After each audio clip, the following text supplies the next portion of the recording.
Hello guys, this is the Nuclear Strategist. We previously talked about how I got into anime. Now, this video is something different. It talks about how to get into an animation company. And it's not as easy as you think it is. You know, you watch all those animes and you think that, oh, it's easy to get in.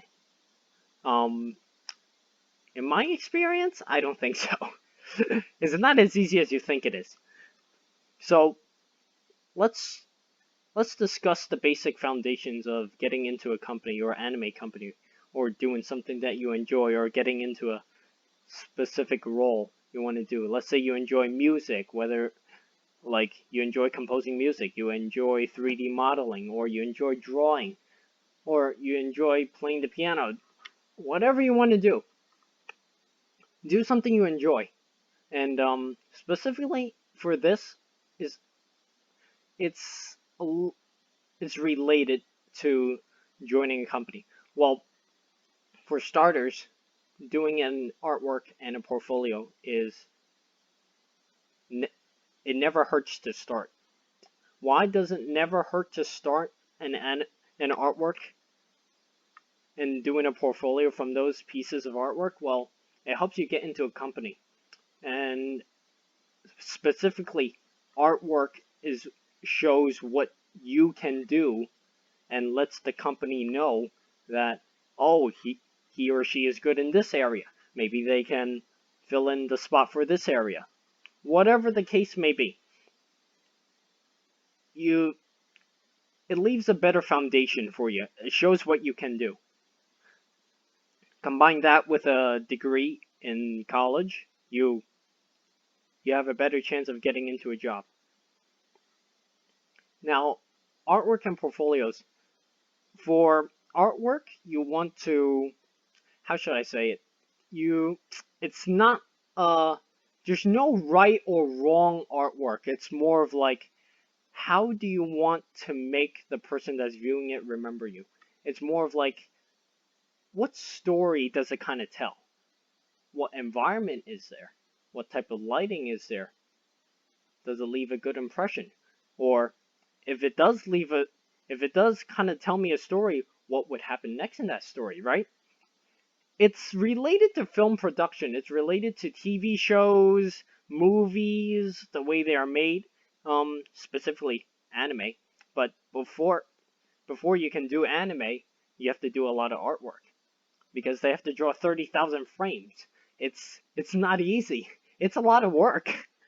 And it takes a year to make it. So another thing you should be aware about is have the ability to take criticism on your artwork because no one is ever perfect. There's always inconsistencies. Well, I mean, no one's really perfect, but primarily the purpose is work hard and improve on the previous artwork and make your next artwork even better. And then you make the next one better. And then eventually it just looks professional that people have a hard time saying something because they just can't criticize it. So so basically you want to do something you enjoy and leave a good impression on that person and also make it so the artwork tells a story and whoever is in that story is like, what would happen next?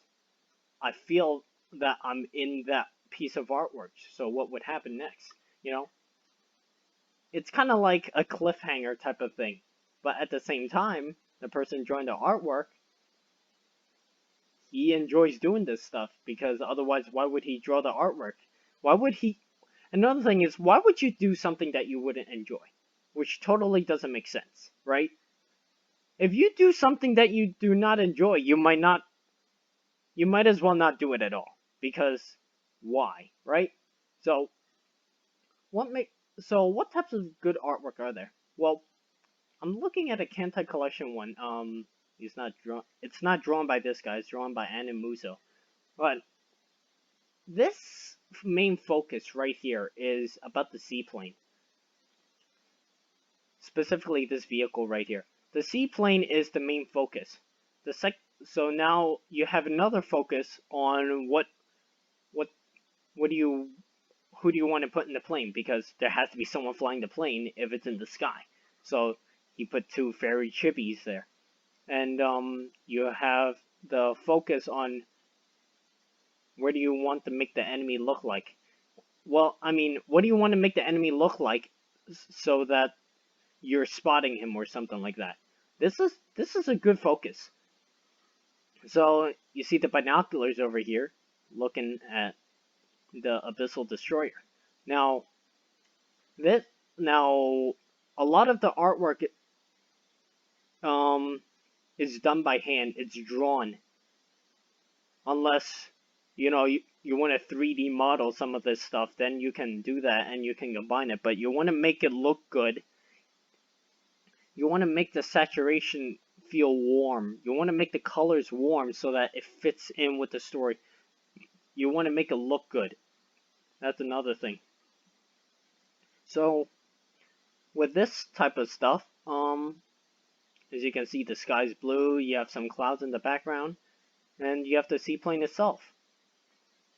This is a combination of an environment, a vehicle design, plus rendering and lighting.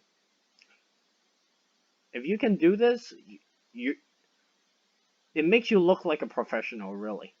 Because this tells you as a story, it's like, what's going to happen next, right?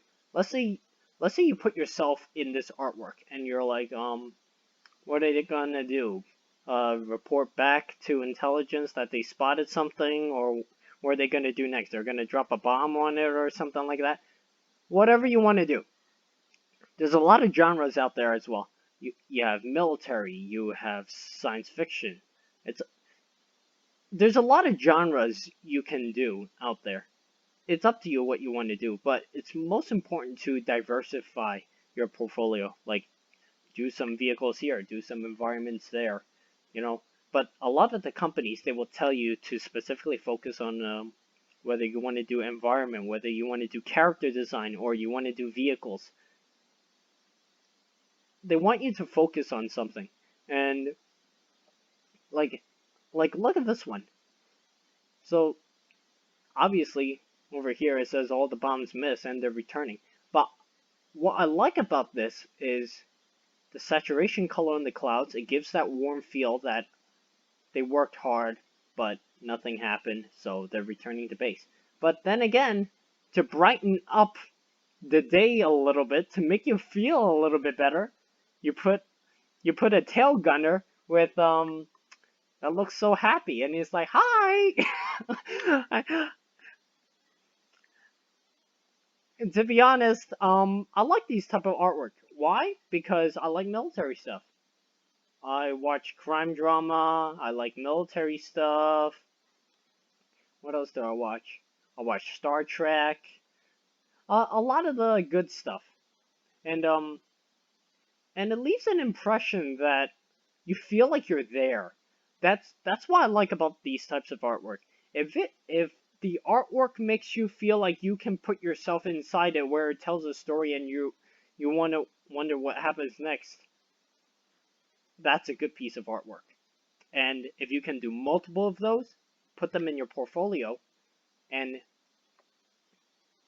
don't put the lousy, disgusting, type of artwork in your portfolio, because you know you didn't do a good job and it makes you look bad. You don't want to put bad pieces into your portfolio from with your artwork.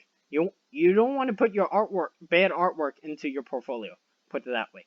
And specifically, you want to put a lot of the good pieces that are done into your portfolio, because the companies that are looking to hire someone specifically for these type of stuff, they don't just go by your degree. They go by your what can you do? What are you good at doing? What type of holes can you fill in for that company? And it's a lot of work, but if you can get it done and show that you're good at this stuff, you can potentially get into a company, whether it would be an anime company or 3D graphic design, CGI, you know? There's a lot of CGI done all over the place, particularly in movies with Star Trek and Pearl Harbor and all that. A lot of CGI has been done on that. So let's take a look at another another piece of artwork. Like here, you see this P-51 Mustang? The wings are drawn really nicely. However, this tail section, it looks a little wonky, right? It, you know, he did try, right? He tried to do a really good job, but a lot of people might criticize this elevator area a little bit. That it needs to be slanted a little bit more or something like that. Just just do what you enjoy. Put it in your portfolio. Put it out there so your friends and families can see it, and they'll be like, "Oh my God, they can do this stuff! I'm happy." You know, it makes your friends a little jealous. I could tell you that for sure. It makes them a little. They're like, "Oh, I'm not that good at drawing," you know. Because there's a lot of people that are not good at drawing, but you might be good at 3D graphic design. So it depends on what type of field you want to get into. So this basically covers it for artwork and portfolios and what you have to do to get into an animation company where you have to draw a lot or something like that. If you're good at drawing, it's one of the basic foundation steps in, but if you're not good at drawing and you're better at 3D graphic design, then you might as well do 3D graphic design. But then with the other stuff, you do your portfolio. 3D graphic design, you do your portfolio. It's all a step in a process where at the end of the day, when you finish a piece and you look back at it and you are satisfied with it, you feel good about it, you put your hardest work into it and make it look good, that's the end game for this. You want to get into a company, you have to do this stuff. It's not like you have a choice because animation, you're making a move. And with the Japanese type of anime, they still draw it hand drawn, specifically for each paper they flip it. So every time you flip that stacks of paper, it makes the character move. You know, it's pretty much the same thing for vehicles, except you're using a 3D program. So this basically covers it for artwork and portfolios and what you enjoy doing. And if you enjoyed this video, like, and if you want to see more of this stuff and more videos that I might do on this in the future, subscribe to the channel. And I'm really looking forward to talking to you guys about more stuff like this because I just really enjoy it. Because specifically, I'm trying to get into this degree, so it gives you a heads up on what you need to do specifically. Degree, portfolio, well, degree, good portfolio, good artworks put in, the amount of time put in, and the ability to take criticism. Those are the 5 main points that I wanted to talk to you about for this video and tell you how you want to approach this. Because the most important thing is get reference. Reference is important. Always, always, always get reference. Because without reference, it becomes hard. Whether it would be War Thunder, World of Tanks, you know, any type of vehicle, like a plane, tank, you know, maybe even a ship, you know. You want to use a lot of reference for this. And I hope you enjoy this video. If you enjoy it, give it a like, and if you want to see more, subscribe to the channel. And I would be happy to do more videos like this. And if I left anything out or anything like that, you guys can fill it in the comments section for me. And I look forward to seeing you guys in the next video. This is the Nuke signing out.